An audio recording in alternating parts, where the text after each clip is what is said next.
That's not in our. We have rules. Okay. We have rules. All we right. have rules. Well, we are not allowed to make CC comparisons. Fine. No problem. But I just. Good evening, ladies and gentlemen. We are tonight's entertainment. Sound good? Yes, sir! I know who I am! Did IQs just drop shot That could have while I been. was I away? have a plan. I like this shit. You know, it's exciting. Dance off, bro. It is your Me and you. destiny.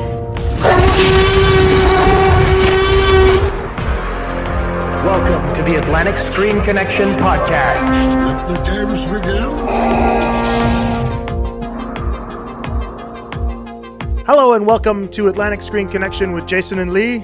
I'm Jason. I'm Lee. And welcome to episode 12, where we decided to talk about Doctor Strange instead of Magnolia and Punch Drunk Love because we were just We just like messing with the audience. Yeah, exactly. We're not keeping you on your toes. So that's it. It was just more a question of, it was fresh in my mind. I figured, you know what, we're going to do that this week instead. And plus, we have a guest on the show today who's not with us right now, but will be with us during the second portion when we're actually talking about Doctor Strange. You might remember him from Film Faculty's Real Table Talks when we were doing those episodes. His name is Jason Beaulieu, and he saw Doctor Strange. He happened to be at the same showing I was last night, and so I said, hey, do you want to come over and talk about Doctor Strange? And he said, sure thing.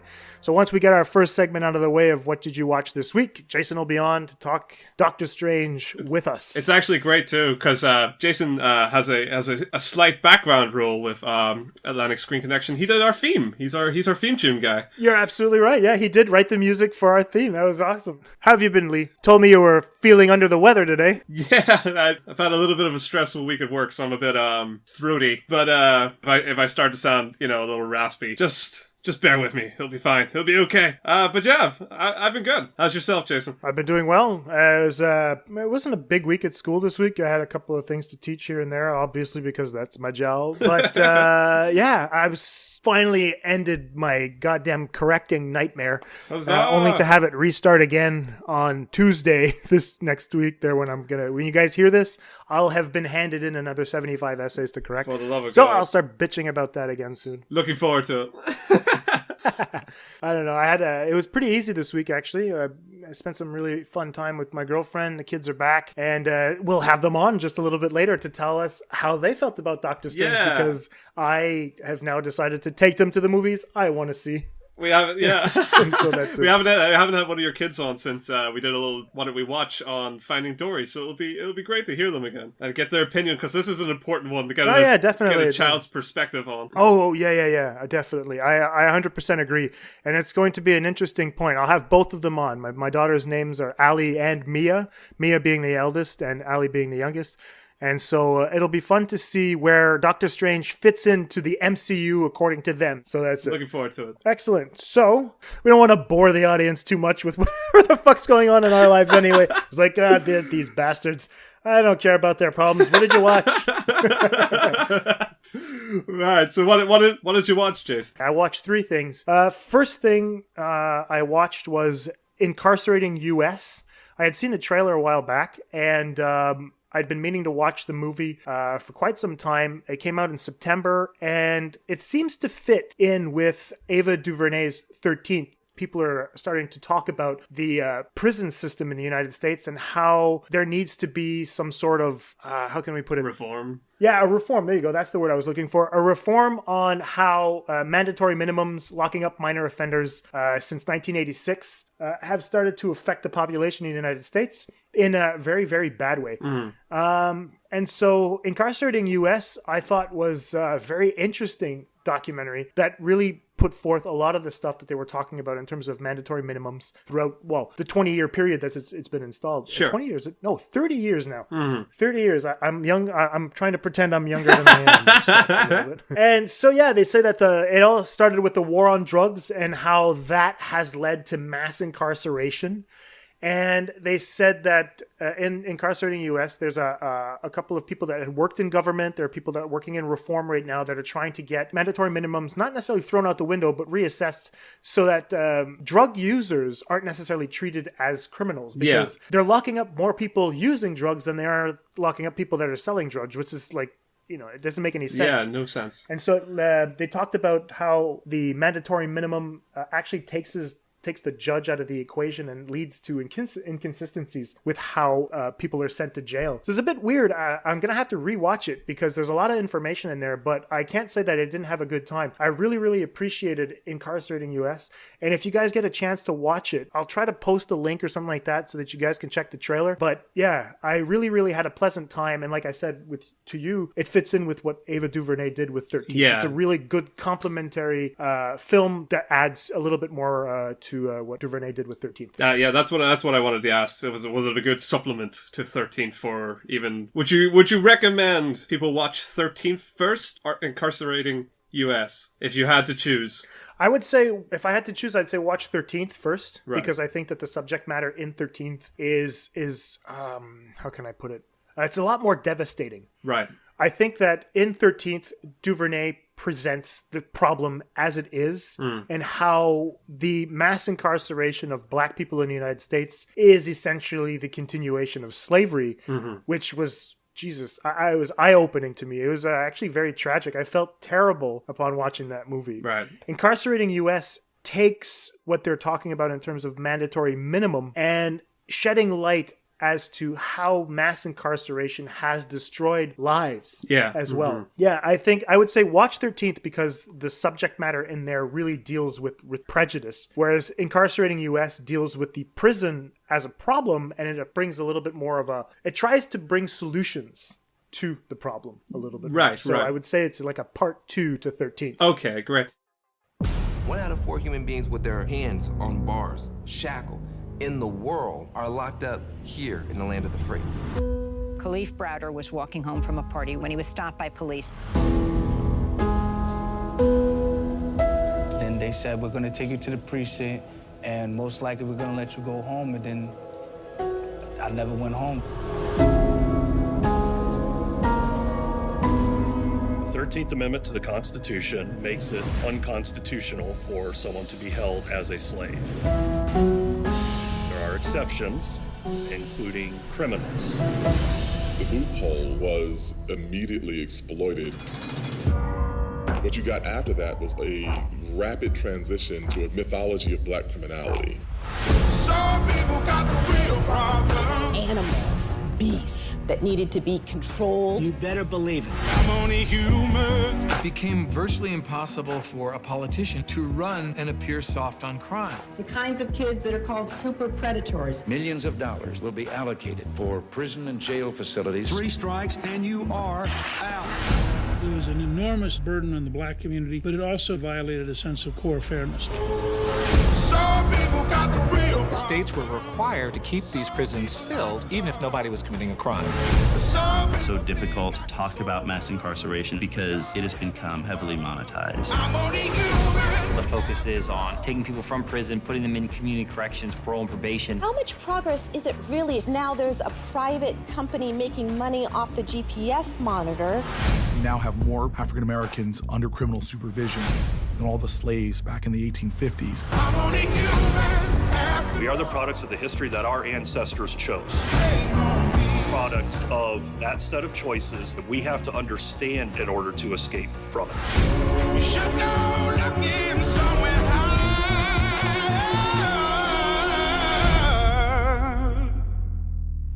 I'm only human after all. Don't put the blame on me.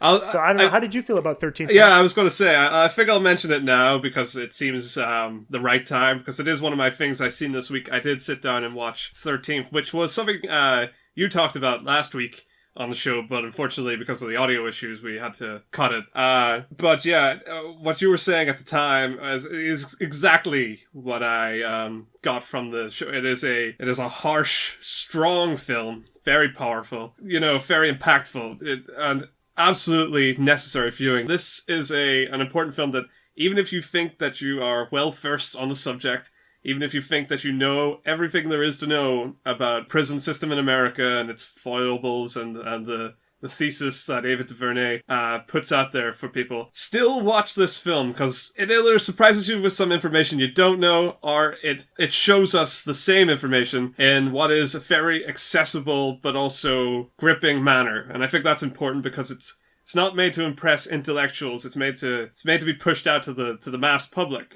disseminated to get the point across to as many people as possible. And I think from that angle, it's an incredibly smart film in how it goes about it. It doesn't sit down and work out where all these facts are coming from, doesn't give citation a lot, but it does give us the important details right at your face. So that's what you take in, and that's all that matters for this part of the discussion. As to lead to supplements that would later on, expand where to go and what to do after the fact, which is what I was interested in hearing about from Incarcerating US, is hearing whether it details a little further the system or some solutions to the problem, because we didn't get that in 13th. We just got the problem in its horrifying entirety. But yeah, I loved. It didn't need to go farther than that. Yeah, exactly. So I loved the film, and I would recommend it to everybody, absolutely everybody. But yeah, glad we both seen that one now. Yeah, I can't agree more with you. I mean, this is necessary viewing on the scale where it should be shown in schools. Yeah, 13th should be shown in schools as part of an education curriculum, because it is part of the history of the United States now.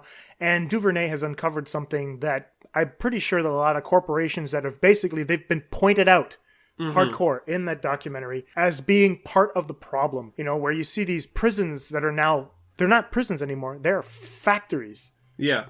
Right? They're these places that people go where they're sent, they work for nothing, and they have to produce a lot of the material that these people are using. And plus the inflation of prices, all the people that are bringing food into the prison, all the people that are creating the mattresses for the prisons and whatnot. Yeah.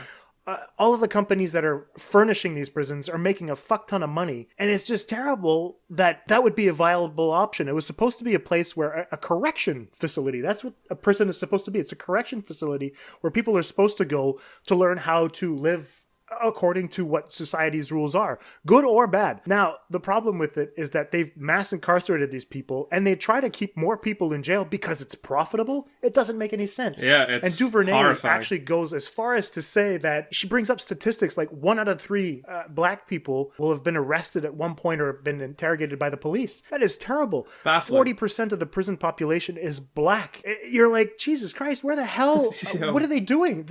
I thought it was an illusion, and when I watched the documentary, I was like, I felt stupid for not knowing this stuff. It terrible. Makes you feel like an idiot makes you feel naive for hoping for better. Yeah. Perfect. Yeah. It made the two of us feel naive, and I'm sure a lot of listeners who haven't seen it, they're going to have the same reaction. So it's important. If you haven't seen it, definitely get out there and see it, because it's eye-opening. I don't know. I've seen enough documentaries this year to say that this should be the only nomination and the only winner for an Academy Award. With everything that's been going down in the recent years with regards to black people, and Oscars so white, and this isn't capitalizing on anything right now. This is just goddamn time for there to be a change. And Duvernay's message with 13th is exactly that. It's time to stand up. It's time to change. We can't do this anymore. 13th, and if you watch 13th, watch Incarcerating US after. There are very good complementary things. I'd say the one that has the most heft is definitely 13th, because the message is a slap in the face. Yeah. Incarcerating US is more of presenting the facts and trying to navigate solutions to a certain extent. Sure. So yeah. All right, moving on, because we don't want people to, they're like, aren't they supposed to be talking about Doctor Strange? I thought this show was fun. Exactly. I just like hearing about Doctor Strange. Incarceration. Exactly.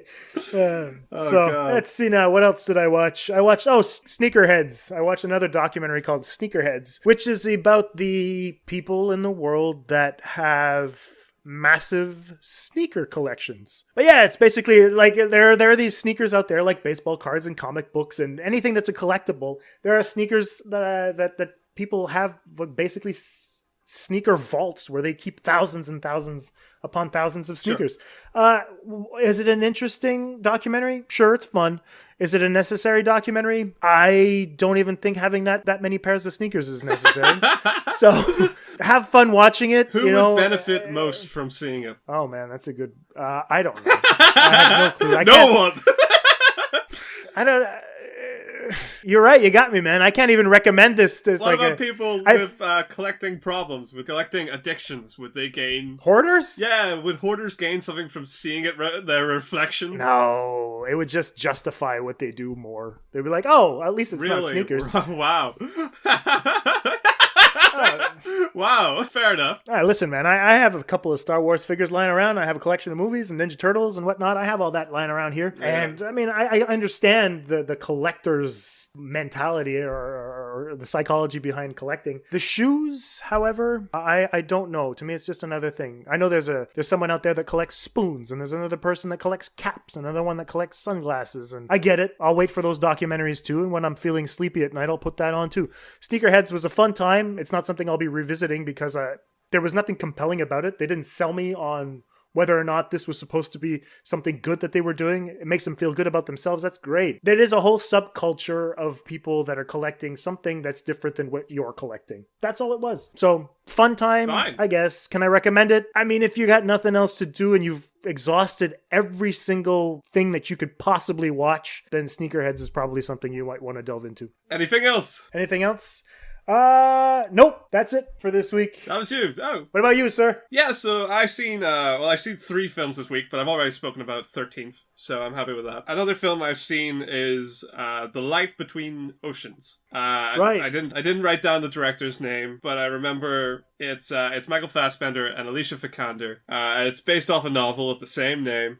And it's been out, I think, on your side of things for maybe a month or so. Definitely in America, but it's only out in the UK this week. So I got to see it earlier this week, and it was okay. Yeah, I mean, it's a solid relationship piece. I think it does a good job at establishing its 2 primary characters, and it centers around this notion of loss. It does a fairly representable job of getting into a lot of the different shapes that loss can take, grief and longing and guilt. It plays heavily on the characters and the relationship, and the general story is lighthouse man marries a girl. They can't have children, and one day a child appears in a boat to the island that they live on their own. And so the debate is, do they try to find the original parents, or do they keep the child, which they want? I think it's a good film. I think it's something that definitely, if you like slow burn relationship pieces that can be at times a little heavy-handed, I think it's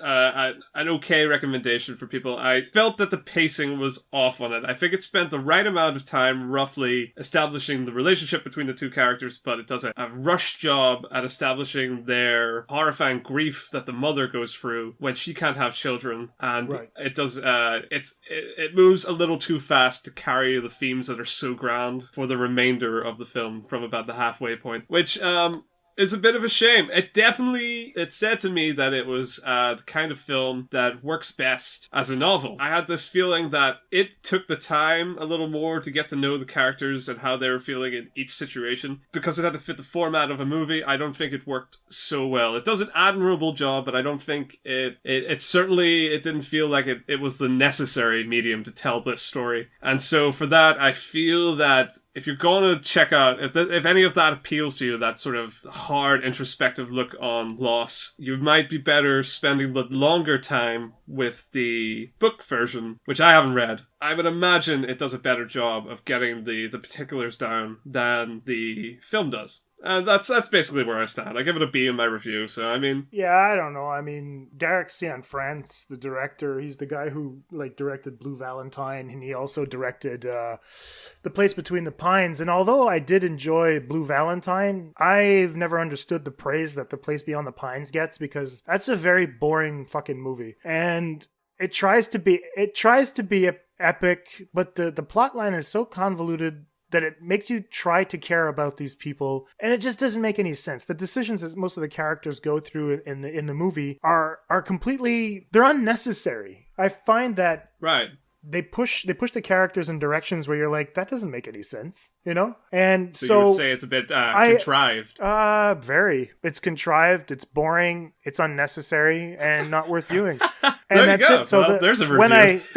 when I saw that Derrickson France was putting out The Light Between Oceans, I was like, oh, there's a movie I'm going to miss. Because I just didn't care. I know what kind of movie that guy makes. And it's melodrama. It's melodrama. I think this is a movie for you to skip. The way that I've never seen those previous two films, but I think that what I gained a lot from the pacing and the tone of the thing, it would lose you in particular completely. For those very reasons. I think a little bit of the drama can be a bit contrived at times, and it is a slow burn that doesn't pay off to nearly as much as it should. Yeah. There you go. Well, that's it. So, I mean, no, I was planning on skipping it. I know David Hart watched it. He wrote a review for Film Faculty, which I thank him for. And I don't think he had much to say about it either. I mean, I think he gave it a 3 on 5, where he was like, this was supposed to be better than it was. Because he actually enjoyed The Place Beyond the Pines, which is a discussion I haven't had with him. I liked Blue Valentine. I thought it was interesting. It was heartbreaking. It was good. But now it's 3 movies down the same vein. I'm looking for him to kind of try to do something else. So right. Yeah, I appreciate you warning me in advance to stay away from it. You're welcome. The last film I've seen this week, I only seen today, so I haven't even got my review thoughts down. I haven't really processed what I think about it. The film was called Nocturnal Animals. It was directed by Tom Ford. It came out this week as well in the UK. I'm not even sure if it's out in the US and Canada and so on. Haven't checked either. I never really checked. I haven't seen a lot of reviews for it yet, so I don't think it is. But I thought it was a really good film. Now, I'll say that tentatively because I want to think about the themes of it a little more before I really, really recommend it to people. But basically, the plot is a woman who had a previous lover. The lover sends her a draft of his upcoming... I think it's a novel, although it kind of looked like a screenplay that she opened. Either way, and from that point onwards, the story takes 3 perspectives. Her in the present day, her relationship flashback with the writer, and the narrative of the novel / film itself. And it kind of juxtaposes the 3 stories, and they culminate to a certain degree towards the end. I thought it was a very effective film. Performances are great. It looked gorgeous. It had a lot of interesting themes that I really do want to see if they hold up. I want to follow them. I want to write them down for a bit and follow them to their conclusive ends and see if they really support each other. But from what I can tell from a first impression standpoint, I think it's one of the better films of this year, if not one of the really good films of this year. It kind of felt like at first if the Neon Demon had a plot and had scrapped its visual reliance. So it's, that's a hard comparison to make because that's like saying it was the Neon Demon without the things that make the Neon Demon. But I would say it carries a lot of that same tonal strength about it. It carries a lot of its themes very well through its characters. Right. And the way it plays with its narrative, I found very arresting. I hesitantly say, at the very, very least, check this out when it comes your way because it's definitely an interesting film. There's no way I can debate that. And I have a feeling you in particular will really enjoy it. I liked Tom Ford's visual aesthetic. Just on Michael Shannon's performance in this film alone, I feel it will definitely win you over.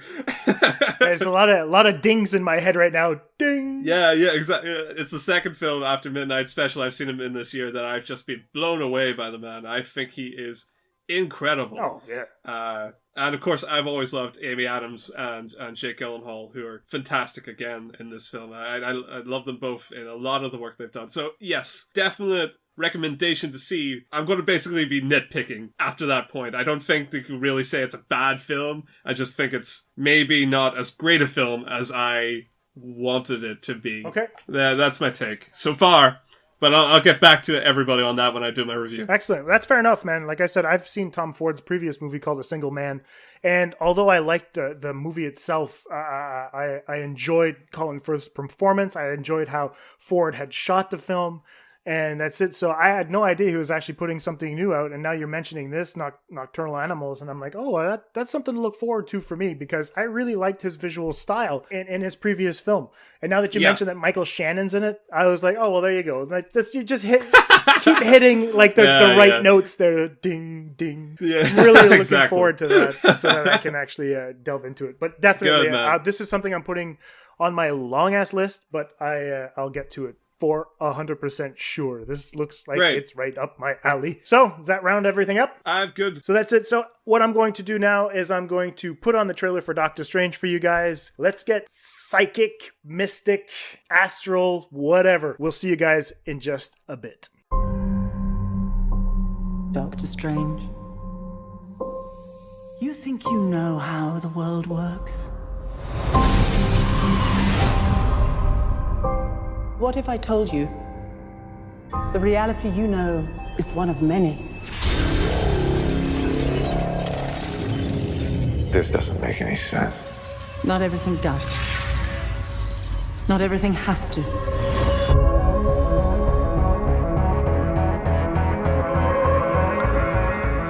Through the mystic arts, we harness energy and shape reality. We travel great distances in an instant. How do I get from here to there? How did you become a doctor? Study and practice, years of it.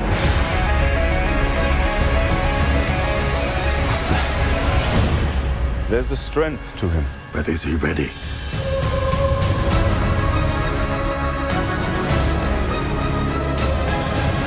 Be careful which path you travel down, Strange. Stronger men than you have lost their way. I am death. And pain. You'll die protecting this world. I can't do this. There is no other way.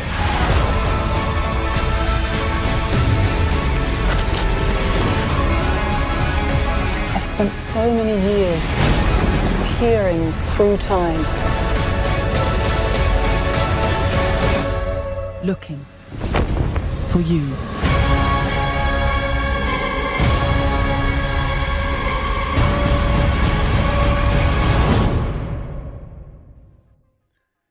All right, welcome back. Hope you guys enjoyed the trailer for Doctor Strange. First, I want to introduce our guest for this week, who is Jason Beaulieu. Hey, everybody. Good. Hey, thanks for having me. Our first guest. Yeah, it's going to be really fun to talk about Doctor Strange with you, sir. Well, thank you. So, tell us a little bit about your movie-going experience. Okay, well, I really liked the movie. I had no expectations. I saw the trailers and I just went in there and I tried not to.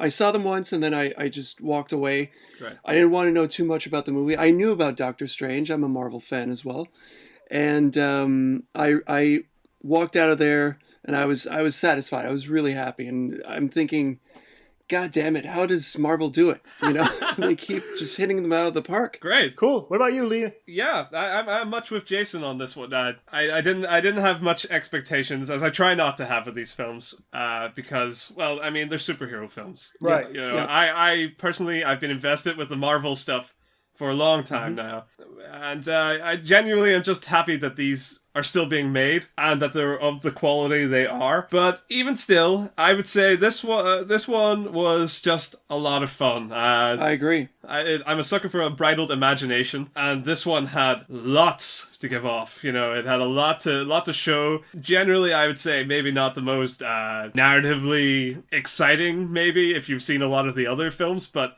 to me that doesn't matter so much. What matters is that this is a good fantasy romp that I was invested in. I mean, it's like nearly 2 hours long, and I didn't feel it at all. And I think that's a huge pro in its court, you know. So that's how I felt. How about you, Jason?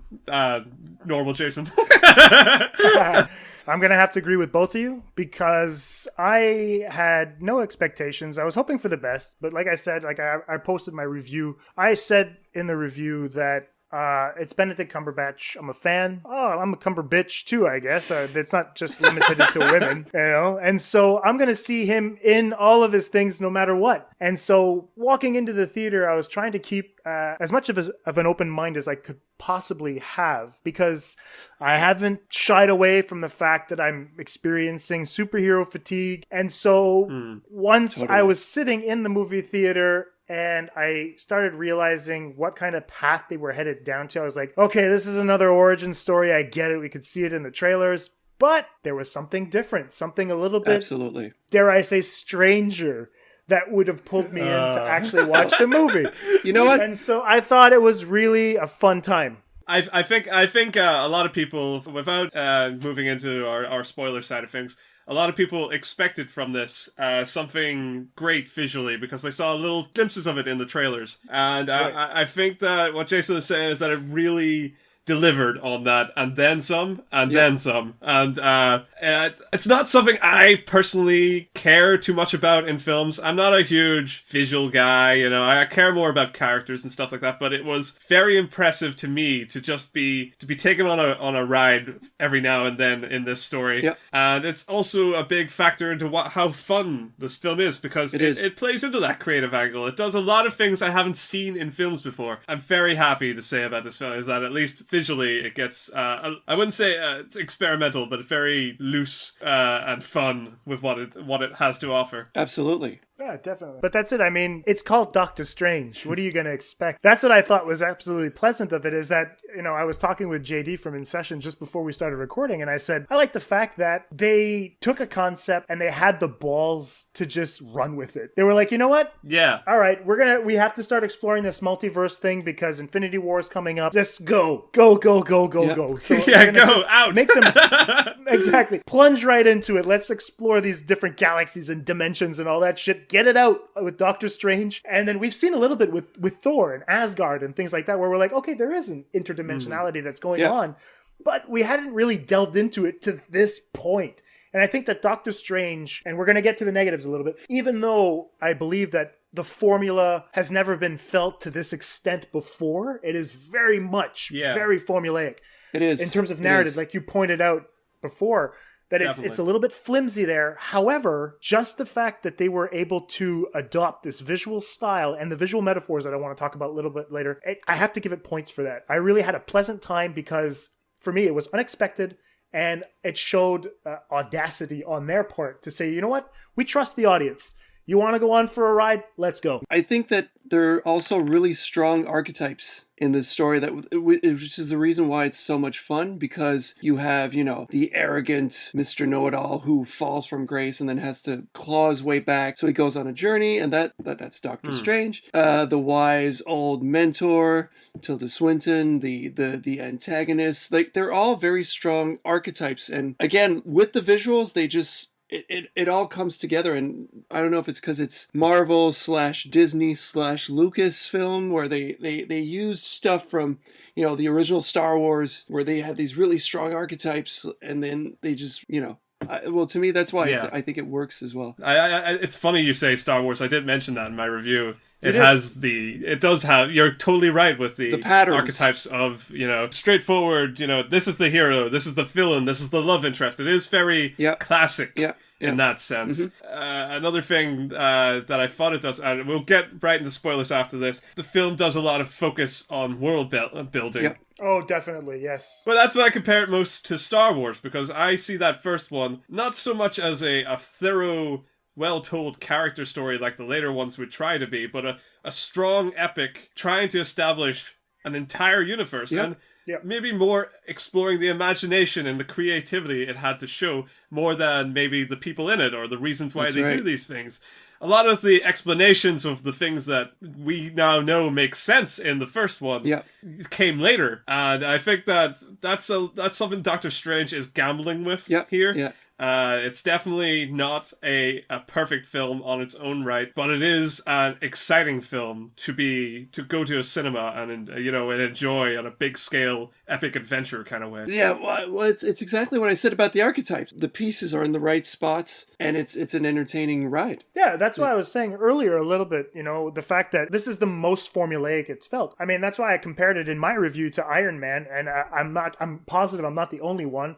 I don't know if you mentioned it, Lee. I forgot to reread your review before we actually tape this. Yeah, oh yeah, definitely. This, Batman Begins. Yeah. There's a lot of comparisons to be made in comic book like origin stories, especially with as Jason was saying, the kind of broody, somewhat antagonistic hero who has a fall from grace. Yeah. That's huge Iron Man. That's huge Batman Begins. There's a lot there that's very... typical of a modern superhero film, I would say, at this point. Well, I mean, I even traced things back all the way to The Matrix. You know, Yeah. where Yeah, we're that's like, right. oh, look at that. Yeah. We're just Perception, you know, and world building in world that building. way. Exactly. And so even the Oracle, you know, as the ancient one, you have this Oracle. idea that they're just recuperating the same things. To me, that's not necessarily a bad move. No. I would have maybe liked it to be fleshed out a little bit more, to get to know other characters a little bit more. Yeah, But yeah. as you pointed out so eloquently, Lee, they were probably more interested in the world building they had to do rather than the character that were in that world. We're not going to be exploring these characters way too long. All we need is to get Doctor Strange up and running in order to start setting up Infinity War with whatever's coming with Thanos and all that stuff. So I thought it was great. I would say that I had the same feeling as Guardians of the Galaxy. Last thing. Like, to me, it was very comparable to Guardians of the Galaxy. Great. Well, that's interesting. Oh, well, I disagree, but anyway. You don't like Guardians right. of the Galaxy, but whatever, right? Let's do spoilers. Let's fucking get nitty gritty on this. All right, cool. Okay, had any of you read the comic books before? Not a one. I knew him through the Hulk because way back when, Doctor Strange banished Hulk, different dimension, and there was this whole series where he's in this weird dimension. Do you think they're headed there? Maybe. Oh, with Could be interesting. Ragnarok. Be interesting. Yeah, because Hulk's due to be in that. Yep. Yeah, and what I've heard so far is that there are a few elements of Planet Hulk that are going to be in Ragnarok. So if that's the I'm case, then interested there in is that potential for sending them into another dimension. Yep. Spoilers, okay. The main villain is not Caecilius. Yeah, it is Dormammu. That's right. Yeah. And I thought that was a very pleasant addition. I was not expecting Dormammu, but when they start mentioning Dormammu, I was like, oh, we're going to get to see Dormammu. Nice. Yeah. And I can't stop saying Dormammu. Dormammu. Right now. Yeah, that's one thing I have had some. I remember now. I have had some exposure. My only exposure to Doctor Strange is through a Lego Marvel game I have on my PlayStation that has like a nice. mission with Doctor Right. Strange. And there's like this slapstick back and forth between him and Dormammu. So I know who Dormammu Nice. is, and I was really excited to see that he was being brought up so early. I was pretty interested in that. Yeah, it's a bit weird because in the comic book, he doesn't look like that at all. No. Oh no. Have you guys ever seen him? No, Yeah, he's like I've a never flame seen head him. guy. Exactly. He's a tall looking guy. He wears a purple suit and he has a flaming head. And so when I saw him in the movie, I was like, okay, they've turned him into this giant galactic being. I understand why they did it. At least they kept the lines on his face, which Right. was okay because that's when you're watching him in the comic, when you're reading him in the comic book, that's what he looks like.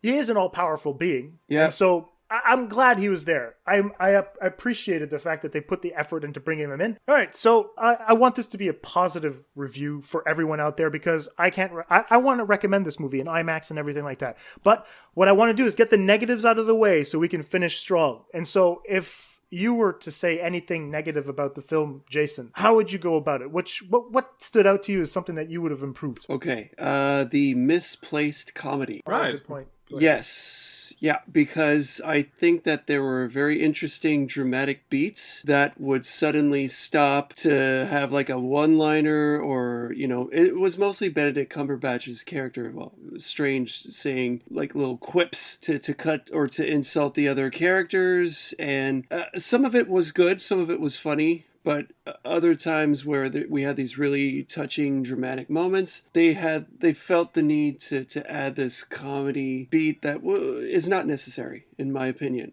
Yeah, that's something I think Jason's review actually said was that there's this tender moment between Christine and Strange. Yeah, it gets interrupted. They're kind of moving in for a kiss, and it gets interrupted by the cape. I didn't remember that scene, but it is a perfect example. There's nothing funny in that attempt there, and I think that's fair. Well, right after the Ancient One dies, the floating cape. Yeah, the Cloak of Levity, actually, when he's crying, he actually wipes his tears, which Oh. I thought was odd, right? That's the one I'm pointing to in my review where I was like, come on, man.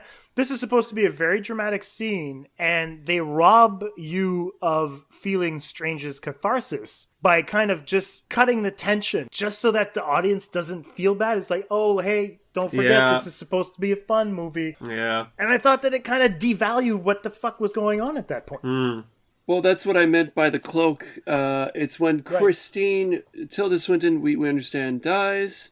She walks in, sees Strange washing his hands. She just gives this little quick look at the cloak, and it's just floating there, and she has this face like, what the hell is this? And everybody laughed in the theater, and I'm like, God damn it, until this, like, the Ancient One just died. Give me a break, you know? That's how I felt. Yeah. Yeah, I get it. And I agree. There was a couple of things that went on just a bit too long. Yeah. With the cape, especially with the cloak, you know, when Strange is when he's fighting Caecilius and the two thugs, at one point the cloak starts pulling him one way, and then you have this wide shot, this establishing shot, seeing him kind of doing the running man, where I was like, we get it, the cloak is trying to point him in a direction. Why are you staying on this so long? It was slapstick, and I didn't feel like it needed to be there. I actually don't entirely agree. I really appreciated the comedy in this film. To be fair, your example with the interrupting of the dramatic sequences, I totally agree. That's useless and meaningless, but like even little things like the broom falling after Strange teleports out and it's scaring Christine. Great. That was fucking great. hilarious. That's very good. The fight good. The fight with Dormammu itself made me laugh my ass off. I thought it was so funny that he kept coming back and he goes, Dormammu! I'm here to bargain. So, yeah, exactly. I get where you're coming from, but I will be on the side of it didn't bother me so much. And that'd be that. Well, I understand. There are comedy things that I thought were really, really good. You have to give it to him. I mean, when the interaction between Benedict Cumberbatch and Benedict Wong, especially, those were the fun moments. Where he was like, do you have a last name? You know, like, so it's just like Donald. Beyonce. Adele, exactly. And so it's kind of funny because that last one, when he says Eminem, you're not expecting him to add another one. And it was just perfect. Yeah. That was comedy perfection right there. The timing was good. That's where you put your joke. Yeah, I thought it was, those comedy moments were great. I felt that even the laugh at the end, even if I was somewhere in the middle, I was like, they should have had another take because Wong sounds like he's faking it when he laughs at the end of the movie. I thought that it was earned, at least. You know, I wasn't necessarily one of those things where I was like, come on, you know. I thought it was cool that he would have done that. I think that it should have been a little bit more natural, however. Fair enough. The comedy is misplaced. Anything else? I don't know. What about you, Lee? Anything in the movie that you found was a negative? There were too many characters, in my opinion. Here's an idea. Right, so we have a hero. We have a hero's love interest. We have a surgeon guy who's kind of around at the very start and that kind of has a sort of arc, I guess. There's the Ancient One. There's Mordo. There's Caecilius. There's Dormammu, there's Wong. That's a lot of named speaking roles that all play into this very fast-paced epic. And that really, unfortunately, sacrifices a lot of our connection with the characters that are important, which, if we had to cut it down, is Strange, the Ancient One, Mordo, and Christine, really. I mean, Wong, maybe. And Caecilius, I suppose, but not necessarily for me, that's fine. I feel that there was a smarter way to write this a little. I feel like we didn't need Caecilius. I feel like we could have had the arc that Mordo goes through in this, where he doubts the system and ultimately pulls away. I feel that could have been the story. And that he could have taken the role that Caecilius takes, because it happens at the same time. We don't need the intro of, we don't need the 5-10 minute intro fight with Tilda Swinton, the Ancient One and Caecilius, so we've got more time for the 2 hours, and we don't need any of this attempts to establish Caecilius because we're already with Mordo. We have plenty of room to breathe with him, and we get to understand where he comes from. I feel they've misstepped there. I feel like we could have kept him. He could have been another Loki. He could have been a lost cause that they try to persuade back by the end of the film, and he gets away. I think there's still the potential there to bring in Dormammu. I think that was something that we could have kept, but I think it should have been Mordo to really see the hypocrisy of the Ancient One earlier on, and then take this and levy it as our real opposing force in the story. I feel Caecilius was just a distraction, and ultimately every other character bar Strange suffers for having at least one too many characters. Yeah, and I'll agree with you there. Even if the scene at the beginning is a very interesting scene, maybe had it been some sort of rush through time and we only realize at the end that it is Mordeaux that she's chasing. That could have been an interesting sequence. Yeah, that's a great idea. Right? Where That's we don't already see a the great guy's face. Yeah, I mean, exactly. I mean, that's something that plays heavily into the themes. Time, as you were saying, is a huge thing. That would have been an amazing loop that we could have established. I love that idea. And I think if we had a little more time to develop the screenplay, they would have really seen that they're trying too hard to make Caecilius work when there's such an obvious answer to work from in this, you know? Yeah, and I agree with the fact that, you know, he did feel too much. Although it's Mad Mikkelsen, I'm always in for when he's there. I think it's great, you know? But the two henchmen that are with him, I'm like, come on, like, where are the followers? Why do we need these pointless. weird... Exactly, do we need those people? Yeah. You know, and so that's why I think that even if what could have been even funner is maybe there was a double crossing, maybe at the end you'll have this we'll call it a Mexican standoff between Mordeaux, who's turned because he now understands what Caecilius has gone through because he feels he's been lied. And they're both against the Ancient One, and they happen to kill, and now Strange has to take them both out. Mordeaux escapes, you save him for the second movie, he takes down Caecilius, and then he goes off to face Dormammu. That would have been interesting to build at least one character, as opposed to giving it in that post-credits scene where you're like, what the hell's he doing to Benjamin Bratt? Exactly. That's what I wanted to mention. I found that post-credit scene to be weak because it felt like it was thrown in, and I would have, they should have added to Mordo's forehead the symbol, the evil symbol, right? That would have made it... But he doesn't go that way, though. Right, yeah, I agree. But give him something, some kind of, new, I don't know, something... intergalactic eyeshadow? Something like that, yeah. I'm always expecting his eyes to cave in, you know, I thought it was but I found that post-credit scene to be weak. I thought, oh, okay. It didn't do anything for me, to be honest. Yeah. No, that's it. Usually we get a little tidbit of information. This only suggests that perhaps he'll be the villain in the second movie, which I think is okay. I think it would be interesting to see what they can do with Mordeaux, because Mordeaux is technically the villain in Doctor Strange. Okay. Yeah. I thought it was weird when I noticed that Mordeaux was actually one of his friends in the movie. I was like, well, shit, he's the villain. He's one of the main antagonists. He's like Doctor Strange's Joker in the comic books. And so I was a bit weirded out by it. But when I see what they're doing, the fact that he feels betrayed, although I agree that the scene at the end is it feels a little bit forced. Yeah, I understand why they put it there, because it fits in with the character arc. Right. But anyway, in terms of negatives for me, I have to say that Giacchino's score took me out of the movie more than once because of the fact that it sounded too much like the Star Trek theme. I was trying to get into it, and I was like, come on, man, what the fuck?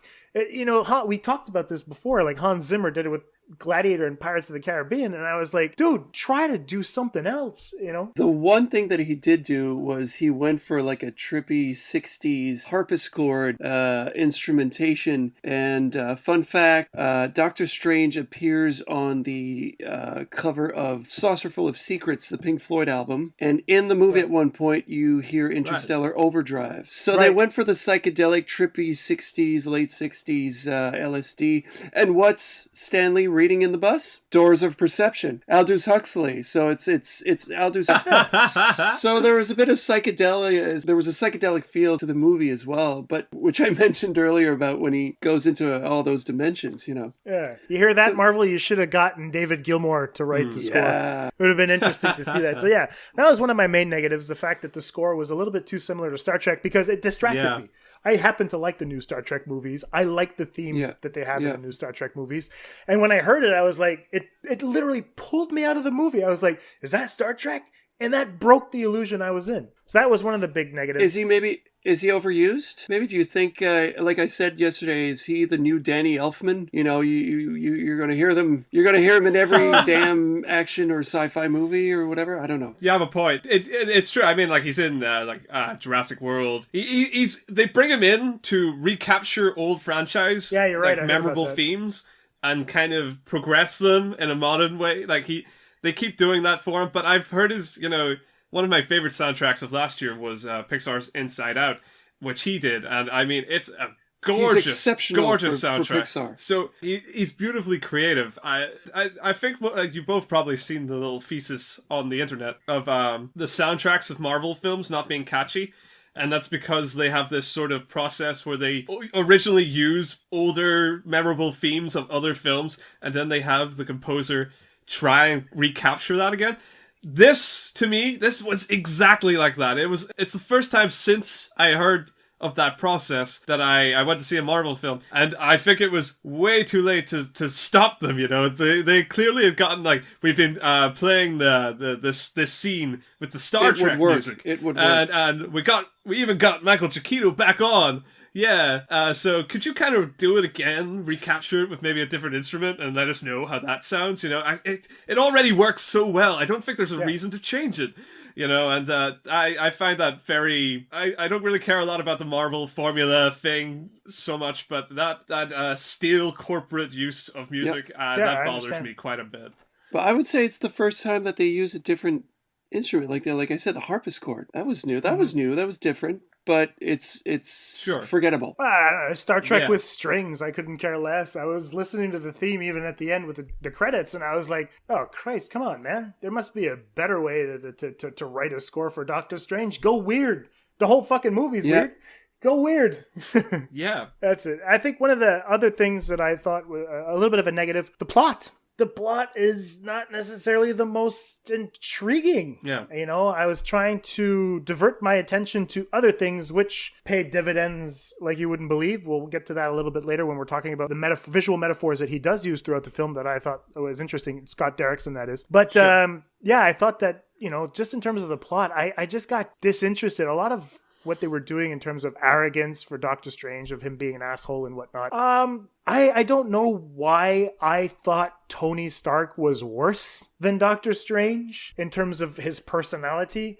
He is arrogant, yes. He knows his stuff. We're talking about how he understands soundtracks at the beginning while he's operating, when he's mean to the other guy. But there is that competition in the medical field that I'm not a doctor. I don't know much about that, but I do know people that are doctors, and there is that competition in the medical field. But what I did kind of pick up, that speech that he gives to Christine about how she could have been so much more, and how she doesn't understand how he's going through and all that.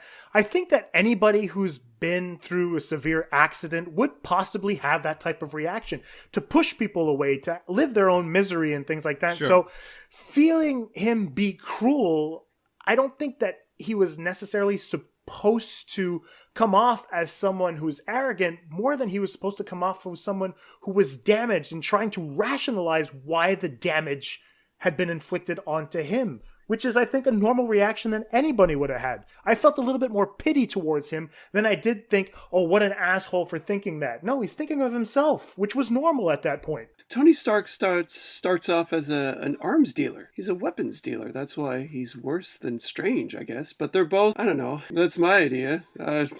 There you go. He started out as he's a warmonger. No, yeah, that's exactly. He kills people, whereas Strange actually tries to save them. Yeah. I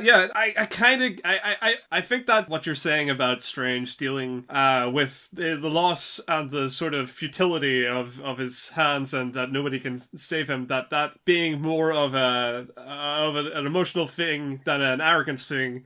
I get that. I think that plays into half of the reason why Christine forgives him, or not so much forgives him, but is ready to reconcile a little as the film goes on. But at the same time, I feel it is layered into his character, that it's his arrogance that forces him to push her away so readily, and that his blindness to other solutions, that's a huge part of what defines his arc in the film, per se, which is something it's weird, but it's a thing I want to talk about when we get to positives. Is Strange's arc? I don't know. I mean, I'm ready to go to positives. Is there anything else negative that you thought? I'll mention one or two other things if you guys don't have anything else. I felt that there were certain things that were rushed. The training sequences. You were under the impression that Strange is in school for about 3 days. And then he just magically shaves, and now he knows his spells, and you're like, okay, I get it. The facial hair helps a lot to study. Yeah, exactly. Yeah. Once he learns how to shave, then he can whiff up some sorcerer's schemes. I thought it was odd that even in the sequence where he's training with Mordo and the Ancient One is watching, he gets his ass beaten down by Mordo, and I'd say maybe 5 minutes later he's fighting Caecilius and the thugs.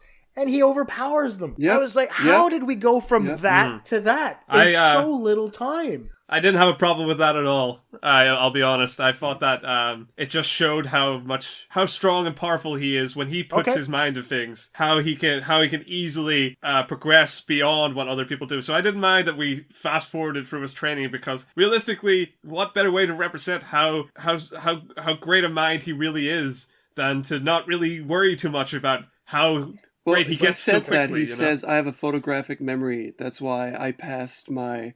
Like, he mentions 2 tests at the same time, some crap like that, you know. But that's what I'm saying. It's crap. That's lazy screenwriting. It's like, So, people know him from Sherlock. He's got a photographic memory. It's like, fuck that. But there's a throwaway line. I guess they make a good point of the fact that he got to where he was as a surgeon by studying really well and being the best in general. I think, and plus his hands being innately better than people means that he is innately good at both memory and physically doing what he needs to do. So I think that his leap there, I think it's kind of justified. Okay. I agree. One last negative then. The last negative that I want to bring up is when he enters the hospital after being stabbed by one of Casilius' thugs. And then Christine, he shows up to Christine, and Christine, no questions asked, she just asks him, what are you wearing? This guy's been gone for years. And he appears out of no fucking where. And that's the first thing she says, what are you wearing? Like, what are you doing here, or something like that? I would have been completely just like surprised beyond belief. It's like, I don't want to talk to you. First of all, I have work to do. I can't just leave and go operate on. Well, he was all bloody, and well, you know, it's her job. I get it. Yeah, it's just that I thought that McAdams' surprise. She should have been more surprised, I think, in my opinion, anyway. Oh, yeah. I definitely agree there. Again, that kind of plays into how the other characters of this story were victims of there being too much going on too quickly. I think also that plays into your issue with pacing. Mm-hmm. We didn't have time to tell this story. It didn't bother effectively me. in the perfect way it should have been told. It's not a huge thing to me, but I agree that Christine is the biggest victim of that. We flash forward through a lot of her thought processes, and we just accept it. And I think you're right to call that one out. Yeah, so that's it. That would be the biggest negatives for me, because in terms of narrative, I was like, okay, it's put together a little bit quickly. You know, there's less character development, and I like the fact that you said that they're victims of what's going on at that point in time. But you know, overall, I think I'm willing to accept, like you said, I'm just pointing it out because it kind of did fuck with me while I was watching it in the movie theater. However, as I said in my review, I am taking much more positives away from this than I am negatives, and that's where I want to kind of steer the conversation now towards the positives. And I want to start with Jason. Start just listing the positives and kind of get into whatever you think is necessary to discuss. To me, the visual effects are awesome. I mean, it was great. It was they took risks with these multi-dimensions and stuff like that. And the cast, to me, well, Mads Mikkelsen's character wasn't that. He did serve a purpose. I liked him. Okay, good. The overall feel of the movie, and it, like I mentioned earlier, it felt like Guardians of the Galaxy in the sense that, yes, the comedy beats are sometimes misplaced, but it keeps it interesting and fun. It was just overall a fun movie. And I loved it. And well, about the positives, what else? Tilda Swinton. I mean, man, huge. Yeah, huge. Favorite part of the movie, I guess, second to Cumberbatch or Doctor Strange, to be honest. I don't think you've had the chance to discuss your favorite scene. Well, my favorite scene. Well, you see, that's the thing. It was this great scene that was then kind of shit on by the Cape. But I'll talk about it anyway. Ended badly. Yeah, that's right. Yes, and spoiler alert, I know we've said it already, but it's when Tilda Swinton's about to let go, right? So they're having this really deep conversation about immortality and death and everything. And it hit home because in my personal experience, my mother and my father-in-law both died of cancer. And looking at the character of Tilda Swinton, the ancient one with the bald head and the scars, to me, there was a second degree like of what cancer patients go through, or people that are knocking on death's door go through. And it was really, really touching. It hit home really hard. And I was listening to what she was saying, like, if I could stretch this moment even longer, and like the reason why she drew power from like the dark arts or whatever. And I was like, wow, like again, like, God damn it, Marvel, like you're putting all these philosophical things into your blockbuster movies, and it works. It works. And then the stupid fucking cape. Anyway, but I love that scene. That to me, that's an amazing thing to kind of, because these are, I mean, ostensibly these are for children, and Sure. Yep. generally these are for mass consumption. You Yep. know, these films are for the public. You know, so to even flash forward through a subtext that could be read, and I totally agree, as a character, you know, living their last moment, and this parallel with cancer. That's, I mean, incredible. Yep. And it's definitely, that's something that Marvel doesn't get enough credit for risk-wise, is that they do approach these grander themes. Maybe they don't give them the substantial treatment that they really deserve, but they introduce them to people who wouldn't usually take the time to think about this thing. They don't expect them in their popcorn, you know, big budget blockbuster film. I think that's a great thing to take away from that scene, and I agree. It was really touching. It's an incredibly. It didn't hit me as emotionally as it clearly. But that was my experience. But I do agree. It was definitely, I would say, the acting high point of the film, and I absolutely loved Tilda Swinton's Ancient One in this, and that's a huge reason why. Good. Well, I'm glad that you brought up that this was a movie for kids.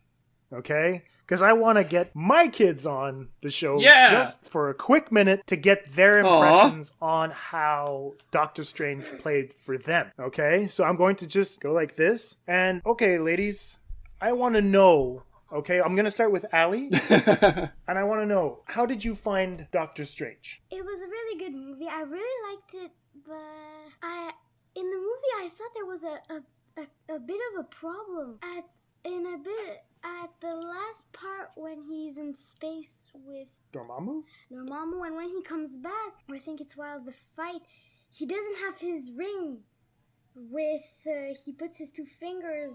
Oh!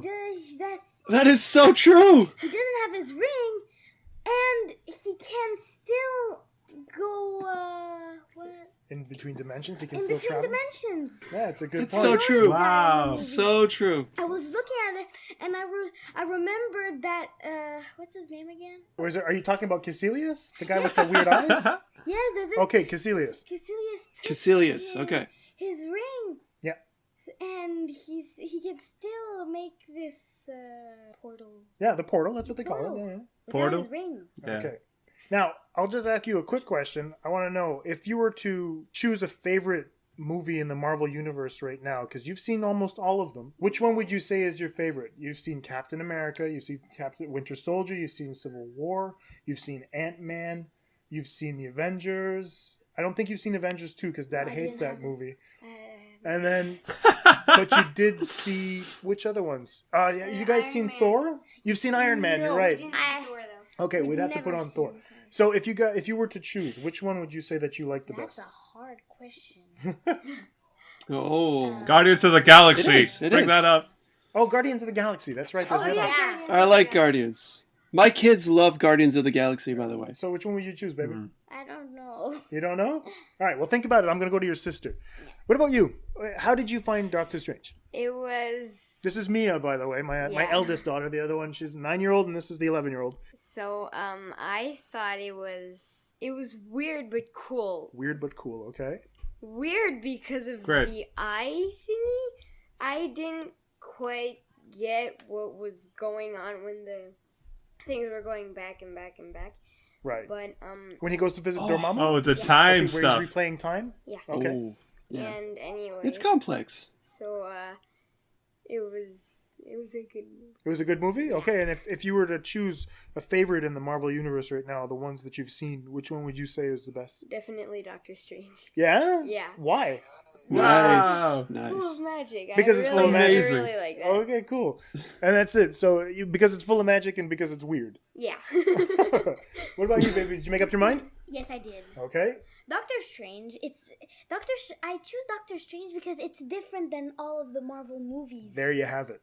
Very good. It is different. There you go. It is. Same thing. Like, we don't see, like, somebody fold. How do you say that? Oh, when they're bending the city? Yeah, that's it. You know, when the city's... We never see that.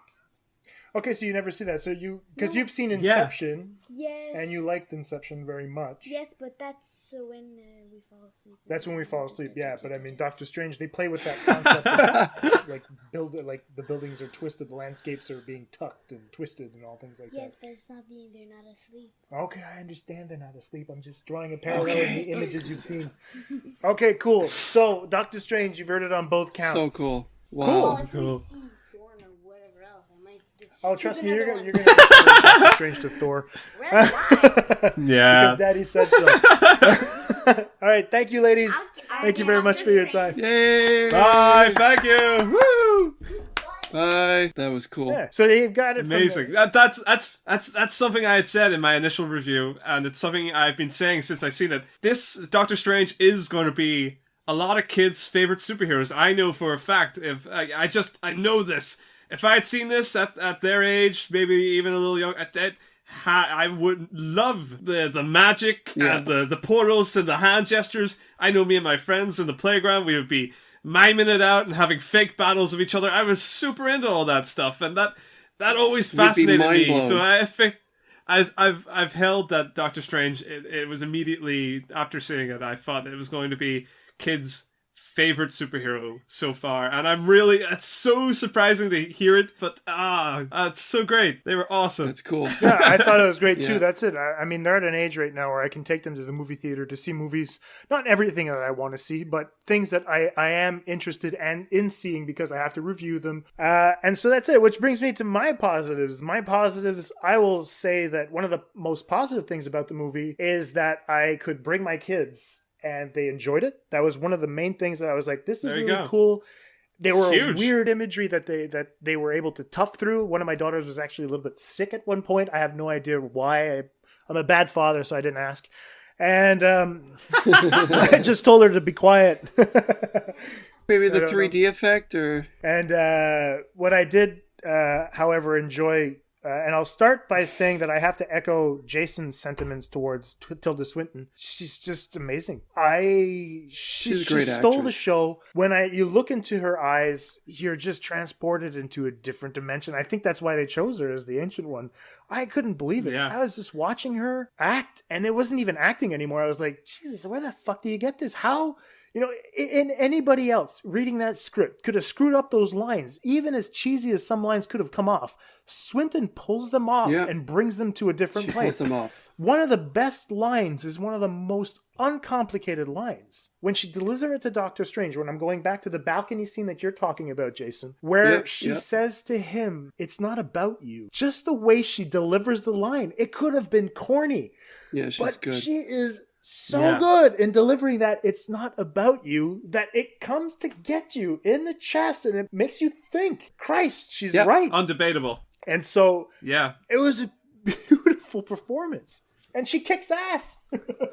And the look on her face when Mordo anyway, he was so disappointed, like, so it's true, you did, play with the dark arts or whatever. And she's like, like there's this she's not saying a thing. This panic. It's the eyes. She's like, yep, sorry, busted. But it's not in a funny way. It's really like, she's screwed, and she does it perfectly. Well, and she does keep it inside. She knows that she's done something wrong. She didn't mean to do something wrong, but she's also showing, I think, through the facial expression that you're talking about, that she isn't perfect. No matter how perfect they see this being, she is also at fault.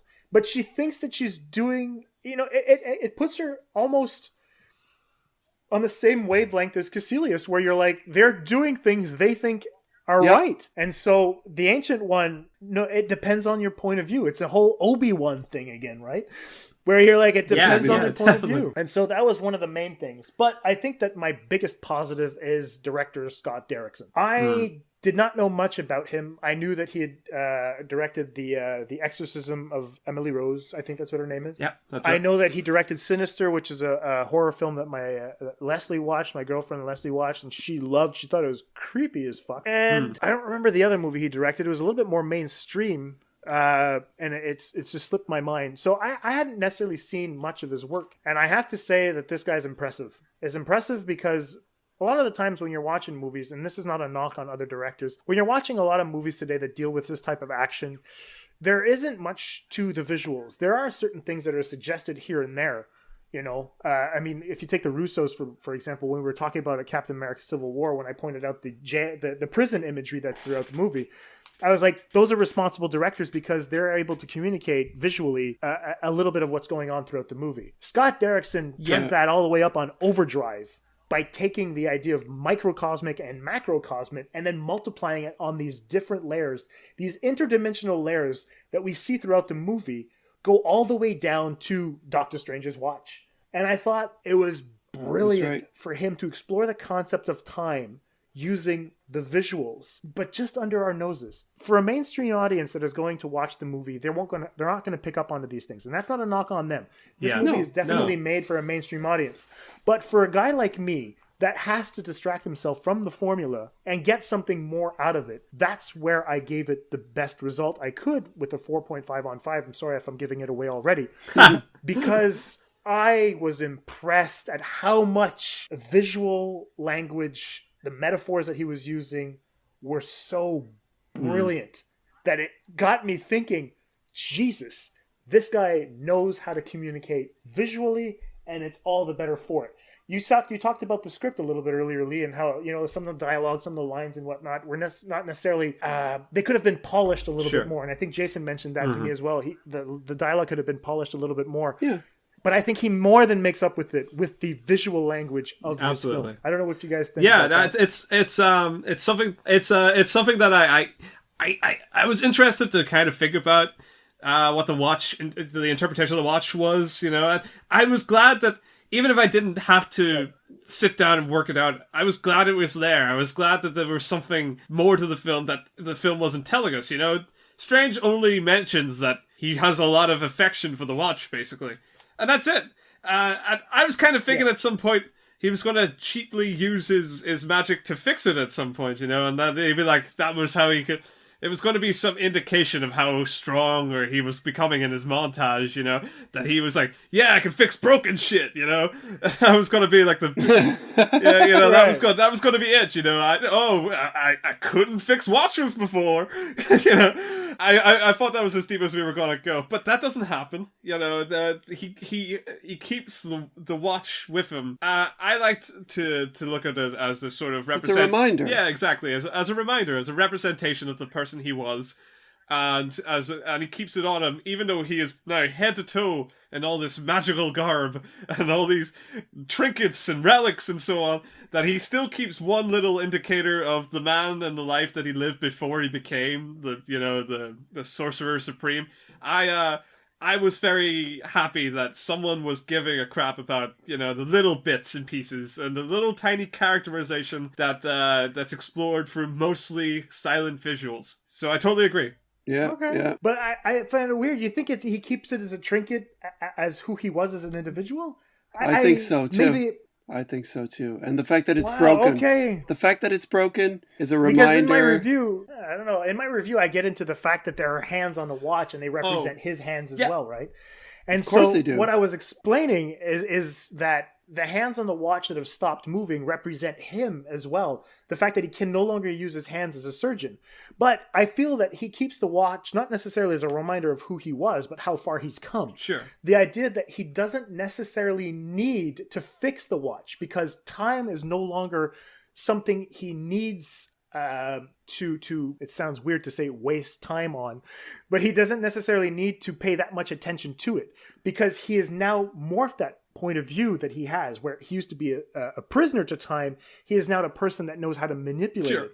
The cracked glass on the top of it shows the mirror place that he usually goes into travel, where he can actually manipulate time and the outside world won't see him. Yeah. That's it. That, for me, not fixing the watch is more a question of like he realizes he doesn't need to fix it because it's no longer a relevant thing. I think you're both right. Knowing how to work it. That's what I'm going to say, is that I don't think what you're saying disagrees. I think that's kind of the same. You're saying it with more I get it. context, but it's the same end. Like, if you're looking at what you're saying is that it no longer represents him, that's the point, that's because he has moved past that person. He's now a different person, but he keeps it with him. It's not relevant as such for what he has to do, but if there's got to be an understanding of why he keeps it, it's because, if anything, it represents him at his lowest point, the broken watch, the broken hands. That was him before he found something in his life that gave him an extra purpose. I kind of think it's along the same. You explained it incredibly well, and I love your thesis on time here. But I think that they come to the same end as such. Well, okay, cool. I'd say time is both his weapon and his salvation, in the sense that pre-broken Strange wears time on his wrists as a luxury, and it's a luxury watch, right? Like it's all these wonderful spinning watches. Yeah.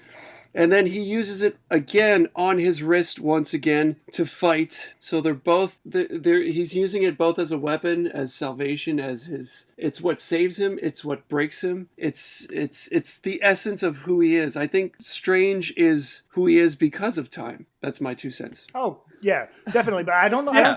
I don't think he's actually wearing the watch when he fights Dormammu. He's wearing the eye of.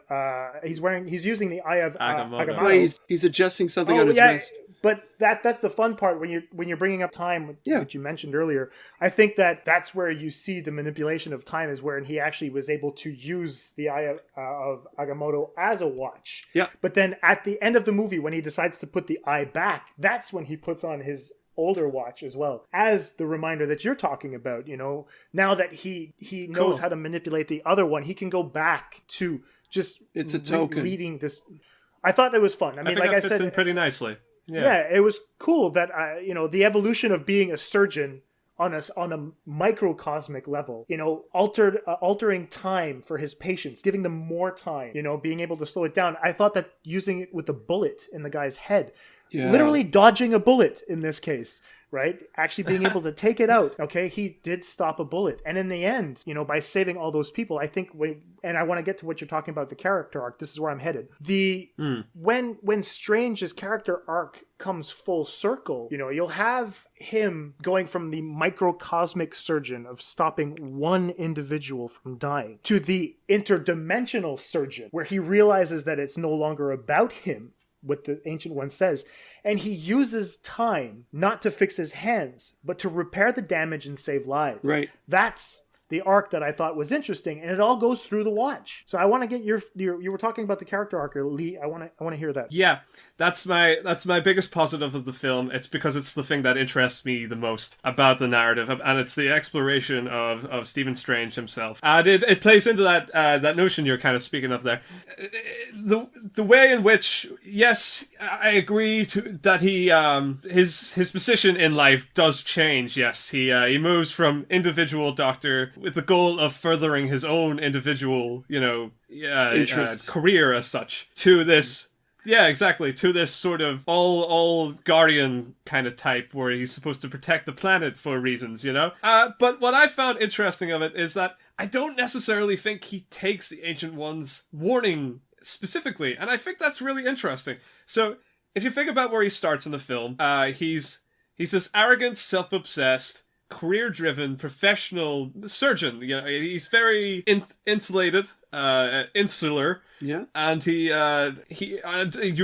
absolutely uncaring as to the individuals. It's about him. Agreed. But I don't think by the end he's actually changed. And that's what I find interesting about his character. He does help more people. He does do it on a wider scale, and he does carry now a sense of duty with him that he might not have explored very well as a surgeon, that he wasn't doing it like the way that Christine does it. It wasn't being like a nurse as such, taking people who need help as they come. He's doing it because it's his job and he wants it for him. But the way that he doesn't take any warnings in his learning to continue to abuse like the artifacts he gets, You know, he abuses time, and he's warned not to. Yeah. He abuses like the relics he gets. You know, he gets his cape that basically does all the fighting for him. He messes with. He's told not to go into the big portal at all. He's told not to fight things like Dormammu. He's not ready. He ignores people because he sees that as the next step for him as Sorcerer Supreme. You know, that's him moving up in the ladder of his accomplishments as the great Sorcerer Supreme. And I don't think he ever really assesses his role as something that isn't for him. As the film kind of lets us look that, yes, he is doing more and he's doing better, but it's not. The Ancient One kind of gives him a slap on the wrist and says, yeah, but you know, you can still do this for you.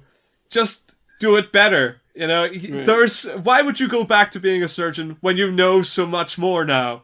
You know, that kind of interpretation, you know, there is so much more to gain in your intellectual endeavors. Why stop now and go back to where you were? I feel that connected with him more than any sort of warning that, or do it for the right reasons. I think he still does it for him. I think he's still self-obsessed. I think that this kind of comes across as a burden, but he still wants to convince himself at the end of the day, yes, he, Stephen Strange, is the Sorcerer Supreme, the new Ancient One, the new guy who comes in and solves everyone's problems, and nobody else. And that's his role now, and that he's doing it to further his exploration of the magic arts, and that he wants to be the protector of Earth in that sense. I think that's something that's kind of ballsy for a Marvel film to give to kids, in that it's okay to be a intellectual snob as such. It's okay to be selfish and self-driven, just so long as you're still helping people at the end of the day. For the greater good. And you're not hurting people. Yeah, if you're not hurting people actively, then there's not really much you can say against it, you know? I think that's pretty much like that's a modern way of thinking of our heroes as such. He's not a martyr. He's not doing this because of the greater good. He is doing it because he wants to do it. And I think that's something we don't really see enough of. It's interesting. And something that's pretty interesting. So you're... Yeah, so that was something So you're encouraging kids to be assholes as long as they're good? But that's what I'm Why saying. not? It's not... He's Why not being not? an asshole. Why not? But he's not hurting anybody. I know. That's what I mean. He's actively helping people. He's just arrogant in how he does it. And that's fine. It would be rich of screenwriters and artists and film companies to be pushing out a message that give it all. Just go out, you know, you're an apostle. Keep it. It's not for you. It's for everybody. That's coming from these big studio features. That's hypocritical to say that you can't be a driven, self-imposing person, you know? That these messages are about them making the next best film. Yeah. Really. I'll support you in what you're saying, okay? I think that I just want to put a little twist on it, and I'll bring up what Tilda Swinton, the Ancient One, says to him about, you're staring at the world through a keyhole. And I think that encapsulates a little bit of how Doctor Strange views his role in the world, and how that view has changed by the end of the film. I understand that you're saying that the arrogance that he has is still there. He's still fundamentally Dr. Stephen Strange, the guy who was a prick. But like I said, to me, given the fact that he did show emotion, that he did kind of travel throughout his experience, the multi-dimensional experience that he had with Dormammu and you know, learning all the spells and trying to understand. I think, however, like when you have that scene with the apple, he's starting to notice that looking through the keyhole isn't necessarily the best way to go about things. And the keyhole represents also how he sees patients, doing them one at a time, right? Because that's the limit of his vision. He can't see past one at a time. At and it's that how moment. his life impacts one life. What she's trying to get him to see, and I'll support what you're saying, is to look beyond the keyhole and open the fucking door. So that his life as one can impact many people. Many lives. Well, galaxies, I get with basically. That. So that's the thing. So I'll go along with what you're saying. I totally agree. Yeah, I totally agree with that. But I still think the reason he ends up changing this perspective is because it will make him feel better about himself. You think so? Really? Okay. He's not altruistic. No, he's no altruist. He is doing this for him. I still think that at the end of the film. I mean, even if you want to take in the post-credit thing, because it's the last bit of characterization we have, he goes on to be basically Sherlock of the Marvel world. You know, he takes cases and he wants to do it because they're challenging. He's still him. Yeah, he's just I agree. better at it. I agree. He's got a wider view of it. I think there's something still very singular about this character. I think that the way he doesn't progress as we expect him to, but he actually takes the advice on and furthers his understanding of himself and the world, but maintains that uniqueness, that arrogance of his own. I think that's more interesting as a character development than just saying, he goes from A to B because, or A to C because of B, you know? He's changed. I think that's, and we need more films like that. Yeah. Okay, I get it. He buries the old Strange, No, I think that's exactly. a good point. Cool, but then in that sense, then it does kind of throw a little bit of a monkey wrench into the formula aspect. Because if we have a character arc where he is actually one thing at the beginning of the movie and he's just the same thing at the end of the movie but with better perspective, then we have a character that hasn't necessarily moved and we're supposed to still see him as an asshole, is what you're saying? He's just a good one? He's an intergalactic asshole now. Yeah, that's exactly it. I don't think that's really shaking the formula though, because I feel the Iron Man sequels further give us perspective that Iron Man never really changed. No, he doesn't change. Okay. So they've condensed it down into one runner. In the first film, he does have a change of heart after he's left in the desert. And it does change him. He does keep his arrogance, but Okay. Yeah, I think that Peter Quill. This is a following of Peter it. Quill keeps his arrogance. But I think with Peter Quill, he learns to embrace others. And he forms friendship, and that is a change, that changes his role in the universe. He is now not just a total selfish person. He picks and chooses between the battles. That's his kind of final say on the matter. Right. I think that it's another interesting hero for the detriment of every other character in the story. I think that this is Strange's story, and I think they do a good job really cementing an interesting character that is a little deeper, a little different from what we've seen so far, and I like that. All right, Lee, well, I'll admit to maybe I was looking through the keyhole. And now you've enabled me to kick down the door. Yeah. So I'm hoping that I'm looking forward to seeing this one again. I want to go see it again too. Let's go see it together. Yeah, maybe, because there's a bunch of movies coming up right now with Arrival and we had maybe Allied on our thing. It's fun. Like, Jesus. But I don't know. Is there anything else left to say on Doctor Strange? We talked about the visuals. Everyone's talking about the visuals, but I mean, is there really anything we need to say other than the fact that it's amazing? It's fun. It's fun to see it. If you can see it on an IMAX screen, I agree 100%. I agree. But I think that, with what we just said, it was like breaking Doctor Strange down. That to me is what I really wanted to get out of this show. Yeah. Today, So I don't know. Is there anything else that you guys would like to add to what your experience with Doctor Strange was? No, I think we've done. I think in the broad sense we've done our. Right. I think we should go for final recommendation score. Okay, Jason, let's start with you. Final recommendation and score. Well, I was surprised by your 4.5. I'm going to go with that too. 4.5 out of 5. There you go. Overall fun, and that's it. The fact that Lee mentioned that he's a different kind of hero. He keeps his arrogance. He understands now that he has to use his powers for the greater good, but he still remains true to himself, which is being a prick because he knows he can afford to be, because he's that good. And exactly. That's fun. It's refreshing, and it was a refreshing movie. And Rachel McAdams, one last thing, not a damsel in distress, she is a surgeon, she is a professional, brilliant, and that's cool too. Right. I mean, our daughters need role models and whatnot, and they have the ancient one as well. I don't want to get into the whitewashing stuff, but she is an exceptional actress. She's an exceptional actress, and I think that forgives that point. It does. Oh, absolutely. I got into an argument on Twitter yesterday with that, but no, I'm glad you brought it up. I mean, we could address that just quickly. I mean, I did talk about the whitewashing with the guy on Twitter yesterday. Okay. And I said, this is a point where Marvel is either damned if they do or damned if they don't. Absolutely. The idea, if ever they decided to cast an old Asian man in the role, then they'd be accused of stereotyping and typecasting for that type of thing. And now they've put a female in the role who's white, and then they're like, oh, you're having these people, you're using just white people.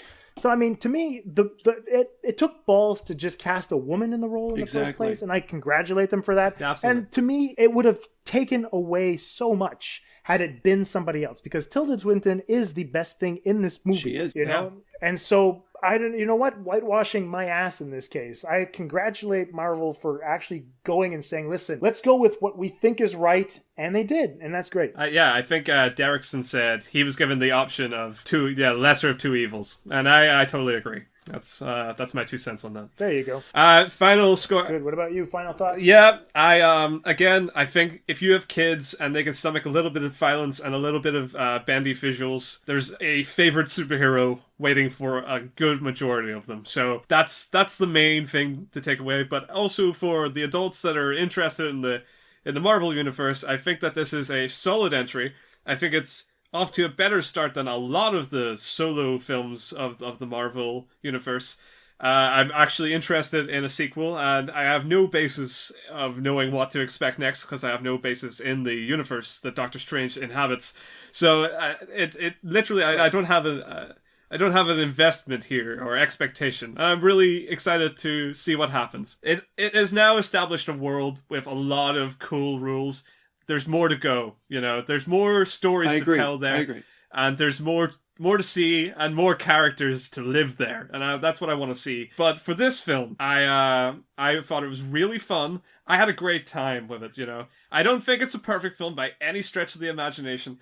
But I do think no, not at all. If this is the quality of, if you're comparing this to your blockbuster quality, what you expect when you go to the cinema, what you get your money's worth, it's hard to imagine really not enjoying or getting your money's worth in this case. So I give it a minus. On a 10-point scale, it's like an 8. I think it really does. It holds that bar well. It's not... I was sold on the world. I was sold on the characters. And I think there's just enough extra there to really make this... we can call this a film, all right? Not a movie. Put it that way. Yeah. Jason. I agree wholeheartedly. To me, this movie had no right being as fun as it was. Exactly. I agree. And I applauded the fact that they were at balls to the wall nuts on the visual effects and on the visual metaphors, like I said, bringing in the extra dimension. They were like, you know what? Let's throw everything we can at the screen, see what sticks, and then ride on into the sunset from there. Yes, the story is flimsy. It's an origin story we've seen many times over and over and over again. And I mean, it's not just the Marvel formula. It's just the origin story, slightly coming-of-age story that we've grown used to in the latter part of our existence. I mean, movies are movies. We've been watching movies for over 100 years now. And I mean, these stories have been told over and over again. It's how they're told that's important. And how Doctor Strange is told, for me, not necessarily from a narrative standpoint, but from a visual standpoint is what got my attention. And that's why I can't recommend this movie enough. It is a marvel, no pun intended, to watch in the movie theater on an IMAX screen the size of a goddamn building. Go see it. Go the 3D route. Mom, do not go see this movie in IMAX. You will be sick. Get vertigo. I guarantee it. Anyone with vertigo. Exactly. And so I did give this movie 4.5 on 5. Please go see it. I might decide to shell out to see it again, but Arrival is coming and I really want to go see that. Hacksaw Ridge is out and I really want to see that too. But like I said, I think Doctor Strange is probably one of my favorite Marvel movies now, just for the sheer enjoyment of the weirdness that my kids expressed. There you go. It's strange. And like my daughter's, the youngest one said, it's different. Yeah, no matter how alike it seems to the other movies, it is fundamentally the kids different. can tell. I give it the highest recommendation. Like I said, 4.5 on 5 because, like I said, story-wise, plot-wise, it's no masterpiece. Meh. But no, just the experience of seeing it in a movie theater, Jesus, it was so much fun. There you go. Exactly. So that's it. You wanted to say something, Jason? Well, about the other dimensions, do we know if they're like different versions of the same characters, or we don't know about that, right? I don't know. Doctor Strange in the comic Is there more books, than one Doctor Strange or more than one Iron Man, or we don't know, right? Could be. I don't know if there's a Bizarro Iron Man, but but I don't know. I'm hoping, like, if we want to delve into like Part 2, you know, Doctor Strange Part 2. I'd love to see guys like Warlock show up or even Mephisto show up. These other galactic beings. You know, we could actually even bring the Silver Surfer into it if Fox could just give them the goddamn rights from the Fantastic Four. You know, and so I think that would be cool. And now Captain Marvel's on its way. That, you know, the fact that she's an alien... I don't know if they're going that route. I haven't read like anything. I'm trying to stay a little bit outside. Yeah. But Captain Marvel would be an alien. I heard Miss Marvel too. Miss Marvel's coming. Maybe like a really she'll show up like a cameo or something in the Avengers movies. I think. Oh, awesome! I love Miss Marvel. I know that Brie Larson is going to be Captain Marvel, and so that's cool. Bringing her in to fight in the other dimensions, and then Feige said that she's possibly going to be the strongest character in the Marvel Universe. I'm looking forward to this, and I love the fact that they were able to break the ice by using Doctor Strange. So I can't recommend it enough. Great. Cool. Wrap up time. Cool. I guess that wraps up the show for today. Thanks for having me. The show. Fun. That's it. So tell people where they can find you, Jason. Oh, at J Beaulieu on Twitter, basically. JayBeaulieu at twitter.com. Great. Excellent. Thank you. Cool. And so, Lee? You can see my reviews on bigpicturereviews.co.uk. Again, not just me writing on it. We've got other writers, and they're fantastic. And also, you can see me on Twitter at BigPicReviews. So, say hi. Cool. And I've been Jason Michael. Thank you very much for tuning into the Doctor Strange episode. I want to thank Jason for being our guest. Thank Lee, you. Always a pleasure. You can find me at film_faculty on Twitter. Please go read the review on Doctor Strange that I posted on Film Faculty. We also have reviews for The Accountant and Hacksaw Ridge by Ashley Davis and David Hart, respectively. I'm looking forward to interacting with you guys again. Please, again, go comment on the tracks on SoundCloud. We want to interact with you guys to get a little bit more feedback as to what we're doing. I want to give a big shout out to Mini Media Reviews. You guys have been awesome. The Nerd on Nerd podcast. Again, I had a pleasant time with you guys this week. A big shout out to In Session Film. We had a really fun time on Twitter with you guys this week. And Oh, and Yuche. Thanks, man. I loved talking to you just this afternoon. Just before we were recording, Yuche reached out to me and he says, how the fuck do you pick up on all the shit that you pick up in the review? You know? And I was like, I don't know. It's just the way my mind works. So thank you so much for being encouraging, man. I love the fact that you enjoy the stuff that I'm able to put out there. So I want to thank both of you guys again. Hey, thanks. Thank you to your kids. Thanks to the kids. Yeah. Oh yeah. Thank you, Mia and Allie again. Hey, girls, come say bye-bye. So would you guys recommend Doctor Strange? Yeah.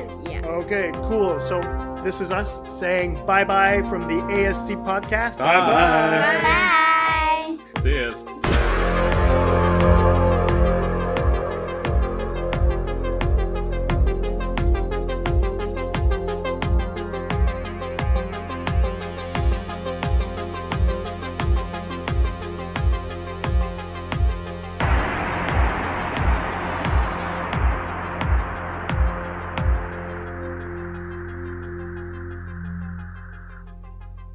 This conversation can serve no purpose anymore. Goodbye.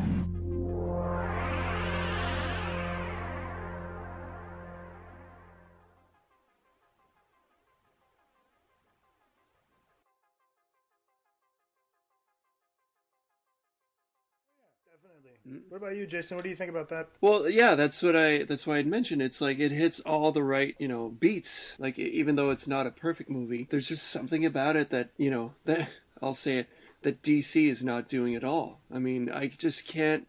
I'm watching this movie and I keep thinking, no. God damn it. That's not we have rules. Okay. We have rules. All we right. have rules. Well, We're not allowed to make DC comparisons. Fine. No problem. But I just, it's like. This is a good blooper. I can't bring myself to, it's like good luck to them. Cause they I don't know how they do it, but those guys. Chop. Those guys. That's enough. No, but Marvel. No, but I mean, okay. About the studio stuff. Fine. Back to the movie itself. Yeah, that's what we wanted. We stick to the movie. If we're talking about the MCU, we talk about the MCU. We don't bring DC into it because we're just so fucking tired of hearing all of people talk about the comparing and it doesn't matter. Let You're not DC wrong play at all. You're really not wrong. It's just that